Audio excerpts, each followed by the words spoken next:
Bismillahirrahmanirrahim. Assalamualaikum warahmatullahi wabarakatuh.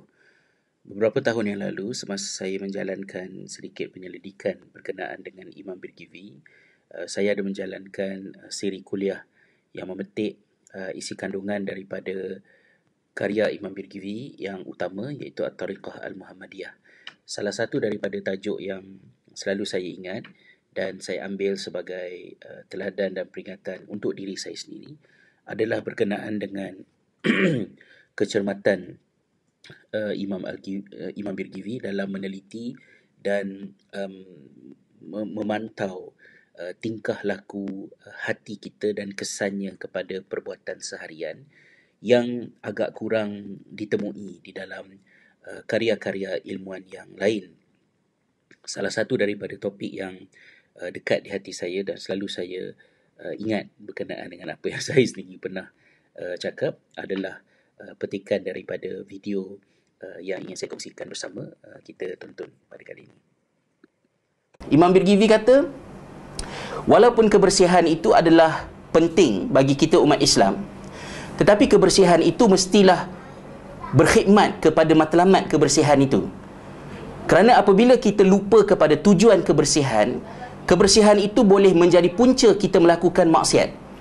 Contohnya, apabila orang berlebih-lebihan pada menjaga kebersihan sehingga dia membasuh rumahnya dengan jumlah air yang begitu banyak ketika jiran-jiran dia ada masalah air. Contohnya. Jadi pada saya itu adalah merupakan pembuktian secara pengalaman bahawa ia bukan lagi sesuatu yang mahmudah pada menjaga kebersihan, kerana kebersihan itu dijaga dalam keadaan mengabaikan sesuatu yang lebih penting.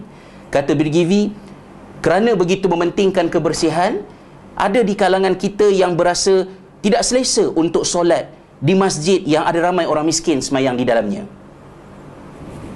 Pada saya, benda itu sangat besar dan dia perlu disebut secara langsung kerana kita mungkin tidak menterjemahkannya begitu. Imam Birgivi juga sebut dalam buku ini, hatta kalau bersembahyang di masjid yang ada ramai orang miskin pun, sembahyangnya mesti dilapik dengan lapiknya sendiri. Kena kat kita kan? Kena kat kita lah. Pergi sembahyang masjid, bawa sejadah sendiri. Kita tak rasa apa, kita rasa bawa sejadah, biasalah. Kita mungkin tidak sedar secara tersembunyi di dalam hati kita adanya kecenderungan, adanya sifat memandang rendah kepada orang lain, sehingga lantai masjid itu tidak layak untuk saya letakkan muka saya. Apa ceritanya ya? Dalam semayang pun belum berhasil menjadi hamba, masih lagi tuan di atas muka bumi ini.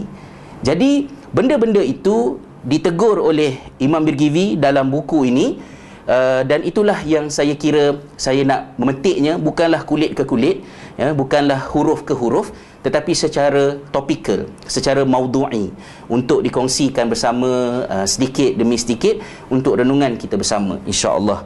Baik. Jadi sifat sombong itu bukanlah merupakan sifat milik golongan yang tertentu. Mungkin kita menganggap bahawa yang akan sombong adalah orang kaya, tetapi orang miskin juga ada kesombongan mereka. Malah mereka boleh menjadi sombong dengan kemiskinan mereka. Kita mungkin sangka orang yang sombong adalah orang yang popular, ya, tetapi orang yang tidak popular dan tidak dikenali sesiapa pun juga boleh sombong dengan sifatnya yang tidak terkenal itu. Kalau kita lihat dalam situasi sekarang, selalu pergaduhan di antara public figure dengan quote-unquote netizens. Public figure yang terkenal, yang famous, yang glamour juga boleh menjadi sombong, tetapi kita yang kemudiannya disatukan dengan satu perkataan iaitu netizen juga boleh sombong dengan sifat kita sebagai bukan public figure. Sifat sombong juga boleh terjadi di kalangan orang yang jahat, tetapi sifat sombong juga menyelinap masuk ke dalam hati orang-orang yang quote-unquote baik-baik, sehingga ketika sembahyang di masjid pun masih lagi membawa sifat sombong di dalam hati dalam keadaan tidak sedar. Bahkan bukan hanya di kalangan anak murid, begitu juga di kalangan ilmuwan, di kalangan ulama sendiri juga boleh datang sifat sombong dalam diri mereka dengan bentuk-bentuk yang tertentu. Maka akhirnya perjuangan untuk menjaga hati, memelihara hati kita daripada sifat sombong adalah perjuangan semua orang tanpa mengira siapa dia dan status apa dan dalam apa keadaan sekalipun.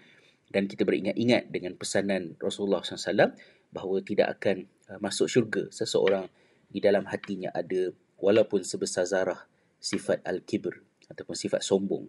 Ya, sahabat pernah bertanya, adakah sombong itu bermaksud seorang itu suka memakai pakaian yang baik, memakai kasut yang bagus? Maka kata Nabi SAW, Allah itu cantik dan Allah sukakan kecantikan. Artinya, mengelokkan pakaian bukan maksud sebuah kesombongan.